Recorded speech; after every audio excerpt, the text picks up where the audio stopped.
ಇಲ್ಲ. ಈಗ ಹೇಳ್ತೀನಿ ನಿಮ್ಗೆ, ಎಲ್ಲ ಉದ್ಯೋಗ ಸರ್ಕಾರ ಏನು ಮಾಡ್ಲಿಕ್ಕತ್ತಪ್ಪ ಅಂದ್ರೆ ಪ್ರೈವೇಟ್ದಾಗ ಕೈ ಕೊಡ್ಲಿಕ್ಕತ್ತದ್ರಿ. ಅವ್ರ ಇಂಡಸ್ಟ್ರಿ ನೋಡಿ ಹೇಳ್ತೀನಿ ನಿಮಗೆ, 32 PSUಗಳು ಅಂದರೆ ಪಬ್ಲಿಕ್ ಸೆಕ್ಟರಾಗಿದ್ದಂಥ ಉದ್ಯಮಗಳೆಲ್ಲ ಪ್ರೈವೇಟ್ದವ್ರಿಗೆ ಕೊಟ್ಬಿಟ್ಟಿದ್ದಾರೆ. ಅಲ್ಲಿಂದ ನಿಮ್ಗೆ ರಿಸರ್ವೇಷನ್ ಮಾತ್ರ ಇಲ್ಲ. ಅಲ್ಲೇ ನಾವು ಮೆರಿಟ್ ಅಂತ ಹೇಳಿಬಿಡ್ತಾರೆ ಅವರು. ಮೆರಿಟ್ ಅಂದರೆ ನಮ್ಗೆ ಬೇಕಾದಂಥವ್ರನ್ನ ಆಯ್ಕೆ ಮಾಡ್ಕೊಳ್ಳೋದು ನಿಮ್ಗೆ ಗೊತ್ತಿದ್ದ ವಿಷಯ ಅದು. ಹೀಗಾಗಿ ಇವತ್ತು ಈ ಒಂದು ವಿಷಯದಲ್ಲಿ ಯಾಕಂದ್ರೆ ಇವೆಲ್ಲ ಇವತ್ತು ನಮ್ಮ ರಾಜಕಾರಣಿಗಳು ಮಾಡೋ ರಾಜಕಾರಣ ಅಂತಂದ್ರೆ ಓಟಿನ ರಾಜಕಾರಣ, ಮತದ ರಾಜಕಾರಣ. ಅಂದರೆ ಯಾರ ಸಂಖ್ಯೆ ಹೆಚ್ಚಿರುತ್ತೆ ಅವ್ರು ಬೆಂಬಲ ಸೂಚಿಸುವಂಥದ್ದು. ಎಲ್ಲ ಹೋಯ್ತು ತಜ್ಞರ ಅಭಿಪ್ರಾಯ, ಅದು ಇದು ಆಯೋಗ ನೇಮಿಸಬೇಕು, ಅವ್ರು ಹೇಳಿದಂಗೆ ಮಾಡಬೇಕು ಅಂತ ಏನಿಲ್ಲ. ಇದು ಆಯೋಗ ನೇಮಿಸಿದ್ದಾನೆ. ಇದು H. ಕಾಂತರಾಜು ಆಯೋಗದ ವರದಿನ ಇವತ್ತು ಬ್ಯಾಡ್ ಅಂತ ಇಲ್ಲಿ ಒಕ್ಕಲಿಗರು ಮತ್ತು ಲಿಂಗಾಯತ ಲಾಬಿ ಮೇಲ್ವರ್ಣಜನ್ಯ ಈ 2 ಜಾತಿಗಳು ಜನ ವಿರೋಧ ಮಾಡ್ತಾ ಇದ್ದಾರೆ. ಆದರೆ ಇವತ್ತನ್ನು ತಡೆದು ನಿಲ್ಲಿಸುವಂಥ ಶಕ್ತಿ ಅವರಲ್ಲೂ ಉಳಿದಿಲ್ಲ. ಯಾಕಪ್ಪ ಅಂತಂದ್ರೆ ಇವತ್ತು OBCಗಳಿಗೆ ಮತ್ತು ದಲಿತರಿಗೆ ಜೊತೆಗೆ ಮೈನಾರಿಟಿಗೆ ಮತ್ತು ಆದಿವಾಸಿಗಳಿಗೆ ಫಿಕ್ಸ್ ಗೊತ್ತಾಗಿದೆ. ನಾವು 85% ಇದ್ದೀವಿ, ನಾವು ಒಂದಾದ್ರೆ ಮುಗಿದು ಹೋಗಿಬಿಡುತ್ತಪ್ಪ, ಈ ದೇಶ ಚಿತ್ರ ಬದಲಾಗೈತಿ, ಈ ರಾಜ್ಯ ಚಿತ್ರ ಬದಲಾಗ್ತೈತಿ ಅನ್ನುವಂಥದ್ದು.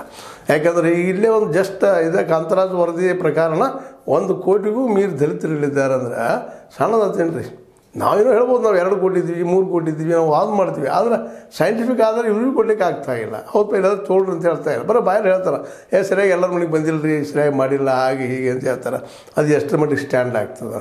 ಯಾಕಂದ್ರೆ ಪ್ರತಿಯೊಂದು ಕಡೆಯೂ ಅವರು ಡಾಟಾ ಕೊಟ್ಟು ತಂದು ಮಾಡಿ ಎಲ್ಲ ಕಳಿಸಿದ್ದಾರೆ. ಒಂದು 17-20 ಕೋಟಿ ರೂಪಾಯಿ ಖರ್ಚು ಮಾಡಿದ್ದಾರೆ. ಅದಕ್ಕೆ ದೊಡ್ಡ ವ್ಯವಸ್ಥೆ ಮಾಡ್ಕೊಂಡಿದ್ದಾರೆ ಅವರು. ಇವತ್ತು ಅವ್ರುಗಳು ಒಂದು ಅಟ್ಲೀಸ್ಟ್ ಅದು ಸೈಂಟಿಫಿಕ್ಕೋ ಅನ್ಸೈಂಟಿಫಿಕ್ಕೋ ಬೇರೆ ಮಾತು, ಆದರೆ ಅವ್ರುಗಳು ಒಂದು ವರದಿ ಅದ, ಆ ವರದಿಯಲ್ಲಿ ರೆಕಾರ್ಡ್ಸ್ ಇದ್ದಾವೆ. ಅವುಗಳನ್ನ ತುರ್ತು ನಾವು ನಂಬಬೇಕಾಗ್ತದೆ.